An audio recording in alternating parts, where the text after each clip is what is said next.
Hi, I'm Darley Newman, exploring the beautiful Monongahela National Forest in West Virginia. We're discovering national forests surrounding mountains and lakes in West Virginia and New York State, showcasing accessible destinations combining history, culture, nature, and adventure. We'll hike, horseback ride, sail, eat, drink, and take a scenic drive through New York's Finger Lakes National Forest and West Virginia's Monongahela National Forest. Welcome to Travels with Darley.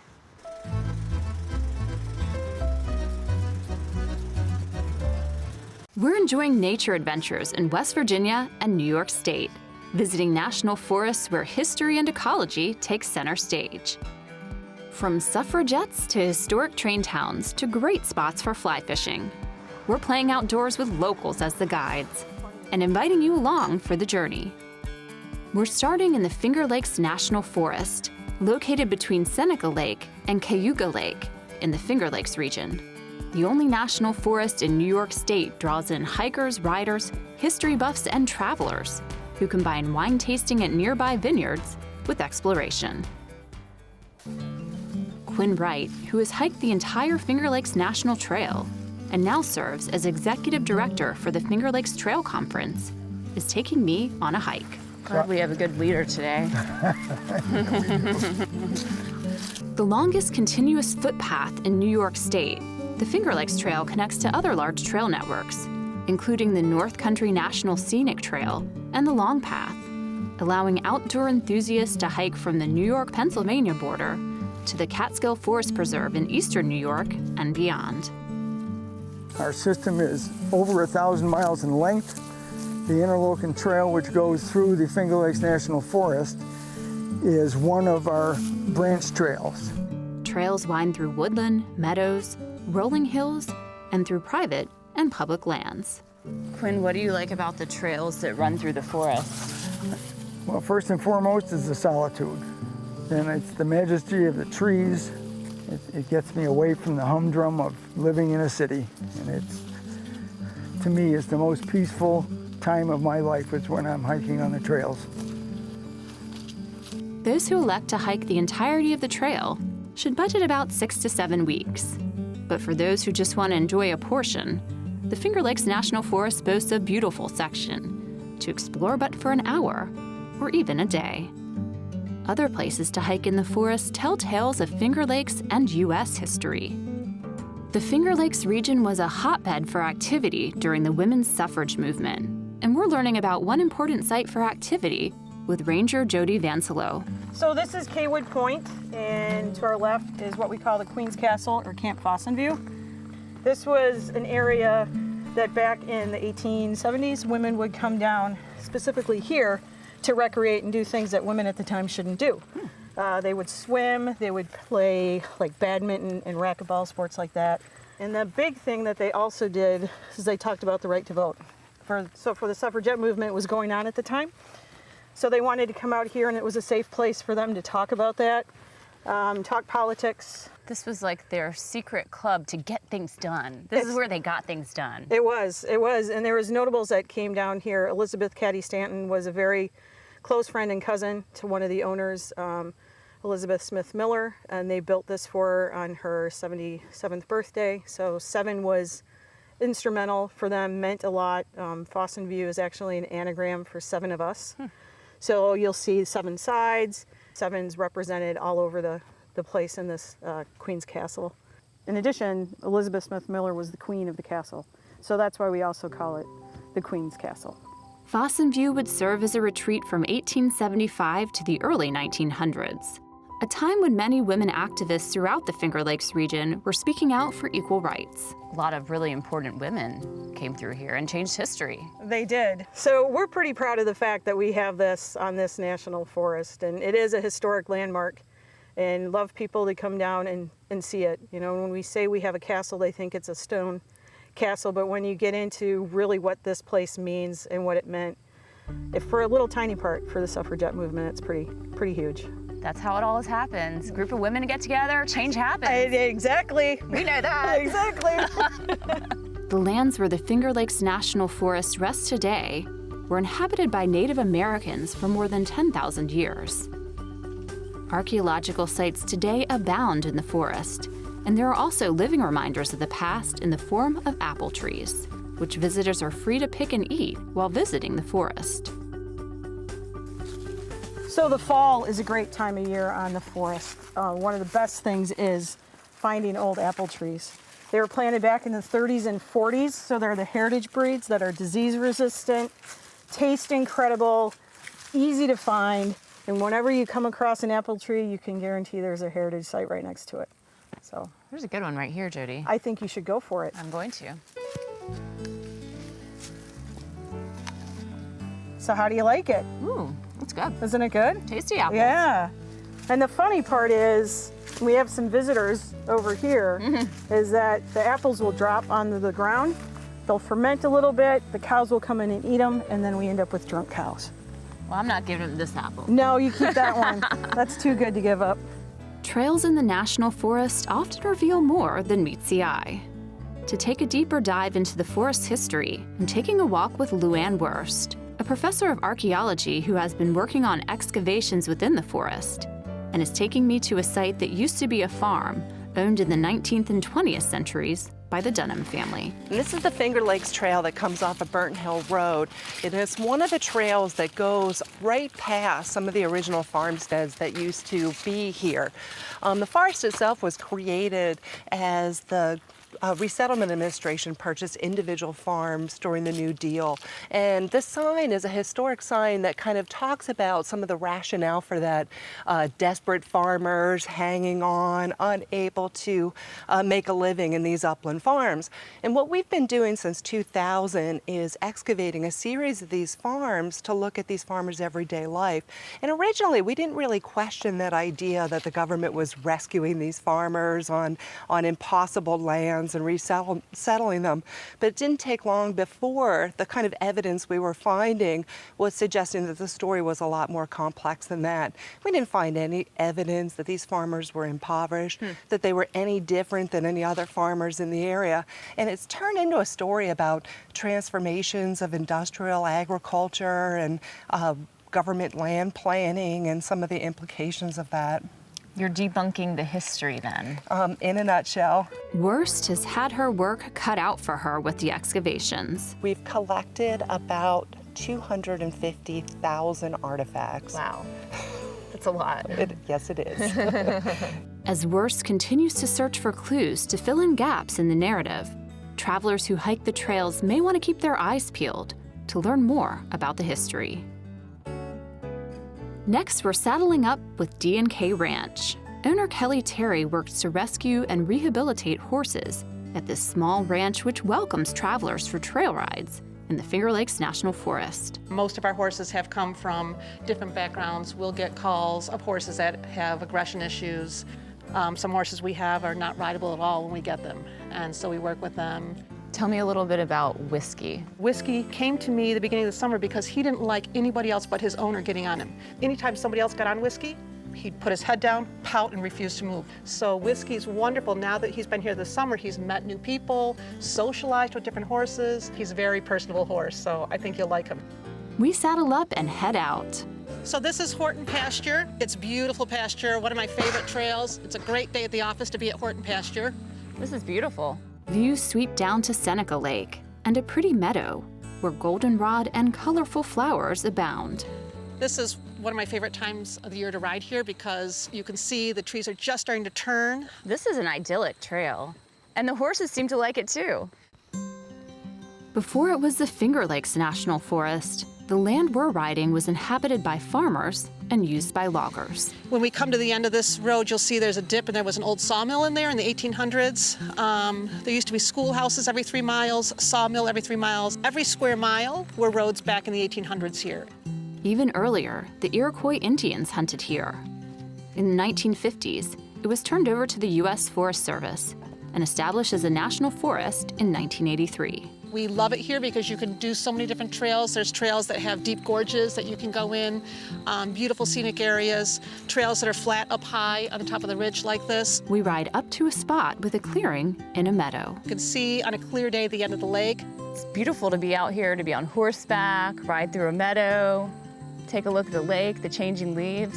Can't get much better than that. I know. Next, I'm heading out of the forest and to a nearby vineyard. It's harvest season in the Finger Lakes, and at Atwater Vineyard, Vinny Aliperti is hard at work when I arrive. New York State is not a place I automatically think of for wine, but the Finger Lakes region is rich with vineyards, and I'm here to find out why. Vinny, I've noticed a lot of vineyards on Seneca Lake here. What is it about this particular location that is so good for growing grapes? Yeah, being so close to the lake, I mean, the lake is really the secret as to why we have vineyards in the central New York area. The lakes provide a moderating influence that allows us to grow these tender European varieties. Riesling has historically been the most predominant variety grown in the Finger Lakes. So back in the 1950s, early 1960s, Riesling became part of the landscape here, literally. And to this day, Riesling is still a major part of our winemaking. It's a very versatile variety. You can make into dry wines, semi-dries, sweet wines, sparkling wines. And it's cold hardy. I mean, that's the key. It's cold hardy. Oh, I like this one. It's just a little sweet, and I can taste some sort of fruit. Yep, just a little sweetness, but still balanced. Leaves the palate maybe even wanting another taste.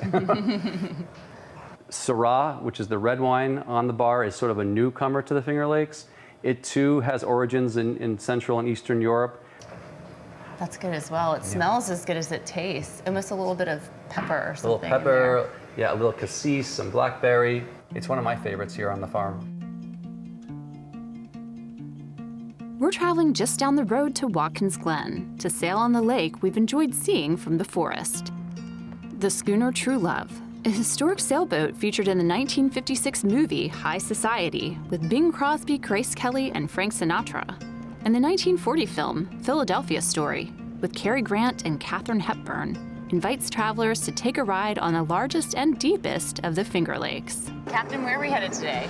Well, today we're going to go about 2 miles up the lake, tacking our way up, seeing the highlights all the way up. It's a beautiful place to sail, passing along the shore of this lake carved out by glaciers, with trees just starting to change for fall. But as much as the lake is stunning, it's even more interesting to be gliding along on this historic schooner.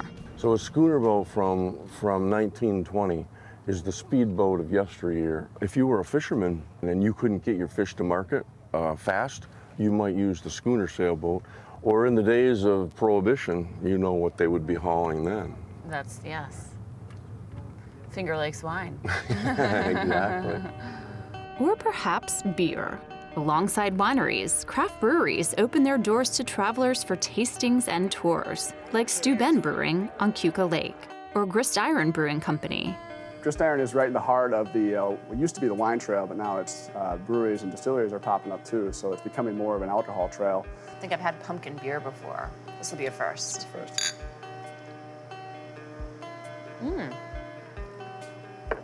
That's almost like a dessert beer. Our next nature adventures take us to a national forest in West Virginia, where history and ecology combine with scenic drives, fishing, and hikes in the mountains. We're heading into the Monongahela National Forest, starting on the Highland Scenic Highway, a national scenic byway with a variety of scenic overlooks. Make sure to make a stop at Falls of Hills Creek and take the short walk down to see and hear beautiful waterfalls. And Cranberry Glades, where Rosanna Springston takes me on an eco walk. We're now entering the Cranberry Glades boardwalk entrance. It protects 750 acres. It's very similar to that of Arctic tundra. It's a high mountain sphagnum bog, which is very unusual. It's the largest in West Virginia, and we are also the southernmost point for several plants and bird species. And then we have cranberries, which most people don't think of in West Virginia. No, I think of them on my Thanksgiving table. Most people do. Boardwalks snake through the boglands, allowing travelers to walk through without disrupting the environment. Now that we're out here more in an open area, you can kind of see the whole range of mountains that circle us that kind of help make a bowl shape that helps all the water accumulate in the glades that has muck and dead sphagnum moss and peat. And even though there's not a lot of water that you can see, each sphagnum plant holds 20 times its own dry weight of water. So while it looks dry, you can walk out there and you can sink. So these are all plants that really thrive on these wet conditions. Yes. Interesting plants, birds, and other creatures. including beautiful flowers. What most people are interested in is the orchids. There are several different species. One of them you can see here hid under the fern is the purple fringed that's just starting. Oh, beautiful. Rosanna, this is the kind of place where you really want to take your time because everywhere I'm looking, I'm seeing something different. Right, there's things hid everywhere, and one of those is the cranberry, which Cranberry Glades is named for, and that's right here. It's a very small little plant. Here is the vine, and there is the bloom. Tiny little pretty flower. And they're actually hid all over through here. You just can't see them for all the other vegetation. And then in late September, this whole area, the cranberries start turning red on their vines, so it gets a maroonish color to it. Another area with a rare ecosystem is at Schooner Knob, where virgin red spruce trees show what woodlands would have looked like in West Virginia prior to timber companies clear-cutting so much of the land in the late 19th and early 20th centuries. Thomas Minnie of the Nature Conservancy takes me on a walk to take a look. How much of this area is still covered in the old growth red spruce? So here on Cheat Mountain in the Schooner Scenic area, old growth stands, there's only about 200 acres that's left. And interestingly enough, it's left because of a survey error. The whole mountain was cut, but this was left because they made a mistake in doing the survey. So that's so interesting that now we have this rare place because of a human error. How nice. That's right. Is this an area then that they're conducting studies in to learn more about the environment? Of course, yes. Here all across Cheat Mountain in this area, particularly this site because it's an old growth reference site, there have been ongoing studies for decades looking at the tree composition, looking at the types of plants and animals that are here, really looking at how the forest grows and what the processes that it has. So it's a really important area for study. The Schooner Scenic Area is designated as a National Natural Landmark and is home for rare species like the Cheat Mountain salamander and flying squirrel. So as you come up in this spot here, you can really see what old growth in this part of the world looks like. During the last ice age, the red spruce forests were pushed out of Canada, into Maine, down through West Virginia, and all the way down to Alabama. So these northern Canadian type tree species went all the way south. And as the glaciers retreated, they found that they could still hang out here in West Virginia, because here we are on Cheat Mountain, there's a big island of land up over 4,000 feet, and a lot of land over 3,600 feet. So the right conditions, it's drippy here today, right? So we have a lot of rain, and it's cool, and this is the perfect environment for the spruce trees. In the wintertime, there's huge amounts of snow up here. So you get this really cool forest type where you've got these Canadian and northern species where you'd usually find them interspersed with these southern Appalachian species. And that's another reason that Cheat Mountain and the Monongahela National Forest is such a special place. And some of these trees here in this stand at the Schooner Scenic Area are up to 300 years old. So we know that through the testing that's done that some of these are very old trees. So Old trees with lots of good stories, I bet.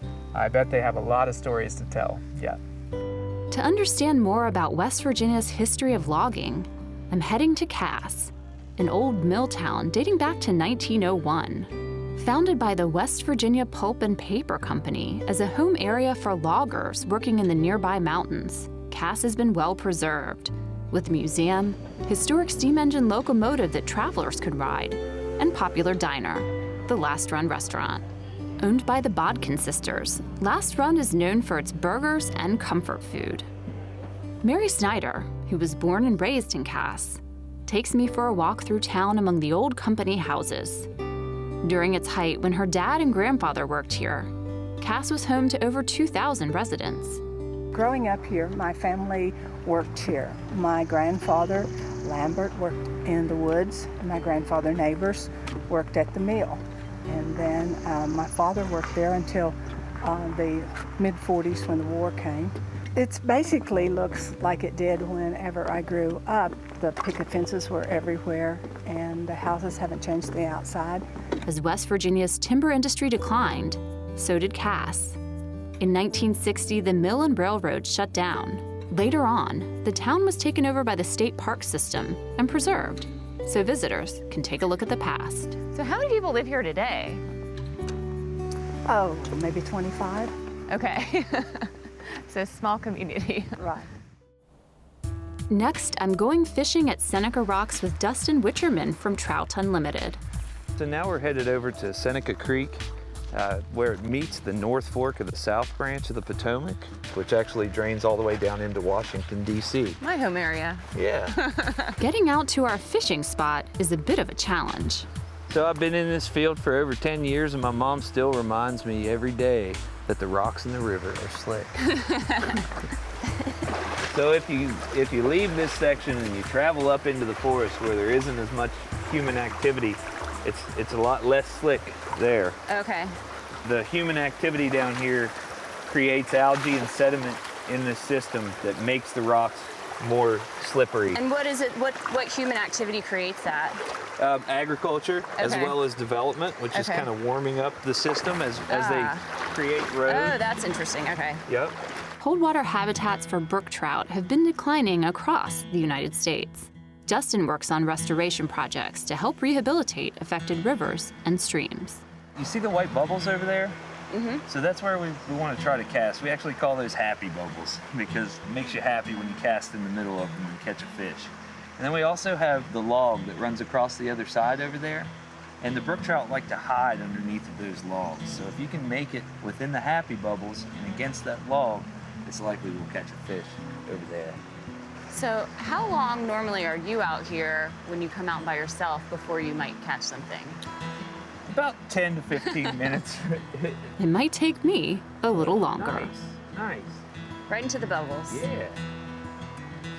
Each stream that's located within the Monongahela National Forest has trout in it, or native brook trout in many cases. So it's just a favorable climate for them. They need good, cold, clean water to live in. So the fish are all out here. We just have to find them. That's right. That's right. The guide saying is, I can show you where the fish are. I just can't catch them for you. Dustin knows a place that he thinks will be easier for me, novice at fly fishing, to catch something. And it's also an example of a lesser trod fishing location on the Monongahela. I may not be a rich man and have a whole lot to offer in this world, but I can offer you a fishing trip. And a lot of times that comes with a smile. Hey, the best things in life are experiences. Yep. It's true. I That's agree. what you remember. I agree. Yeah. We move further into the forest to see what we can catch. Oh, fish. Got it. Nice. Oh my. Oh my, Darley. Awesome. Oh, cool. We take him down to the net. Something pretty interesting about the brook trout is they spawn in the fall and they get really vibrant colors. You see reds and oranges and yellows then, which actually mimic the leaf color, the foliage on our trees, which folks travel up to see as well. This brook trout it's like we have a work of art here. My grandfather taught me how to fish at a pretty young age. He always said if you can just get away from the road just a little bit, it's amazing what you can find out there. I'm glad that we caught something, but this was just a fun trip in general. It's just fun to be outside. Awesome. See you later, little buddy. Thanks for stopping by. We're ending our trip at the highest point in West Virginia. Historian Rob Wetzel is walking with me at Spruce Knob. We're on the Whispering Spruce Trail, and this actually gives a great view of the mountains to the west of Spruce Knob. And this is what the early settlers would have seen when they arrived and they crossed over the Allegheny front, and they would have been looking out at this great expanse. Wow. And they realized they had a lot more mountains to go. A lot more mountains. It really just they seem to roll on forever out here. Endless mountains. A fitting place to complete my adventures in the Monongahela and Finger Lakes National Forests. We hope you've enjoyed these adventures exploring national forests in New York State and West Virginia. I'm Darley Newman, and thanks for watching.